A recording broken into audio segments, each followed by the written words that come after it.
నేను ఈరోజు గ్రామ పంచాయత్ స్కిట్ చేస్తున్నాను. నా పేరు ఉదయ్. నేను పంచాయత్ సర్పంచ్గా క్యారెక్టర్ చేస్తున్నాను. నా పేరు యశ్వంత్. క్యారెక్టర్ వచ్చేసి మల్లయ్య.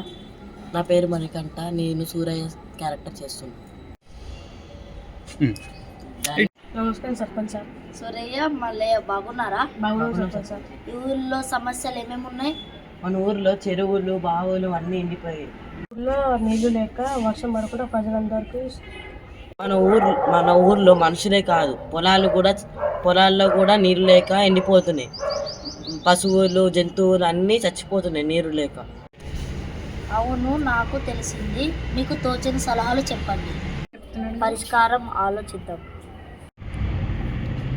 ఊళ్ళో బోరు నది బాగా చేపించుకుంటే ప్రజలందరూ వాడుకుంటారు. కానీ బోరు బాగు చేయించడానికి చాలా సమయం పడుతుంది. అప్పటి వరకు ఏం చేద్దాం? చెరువులన్నీ ఎండిపోతుంటాయి కాబట్టి మనము వాటర్ ట్యాంకులు తెప్పించి ఆ చెరువులోకి నీళ్ళు పంపిస్తే అందరూ ఉపయోగించుకోవడానికి సులువుగా ఉంటుంది. అయితే నేను మున్సిపాలిటీతోని మాట్లాడుతాను, ట్యాంకర్లు తెప్పిస్తాను. మీరు అంత డబ్బులు పెట్టి వాటర్ ట్యాంక్ తెప్పిస్తున్నారు కదా, అయితే మనం ఇంటింటి నుంచి ఒకరు వ్యక్తిని తీసుకువచ్చి నీటిని వృధా చేయకుండా సూచనలు ఇద్దాం. నేను ఈ విషయాన్ని అందరితో చెప్తాను. మీరు మంచి సలహాలు ఇచ్చారు. వెంటనే పని కొనసాగిస్తాం. ధన్యవాదాలు సర్పంచ్ గారు. నేను ఇంకా వెళ్ళొస్తాను.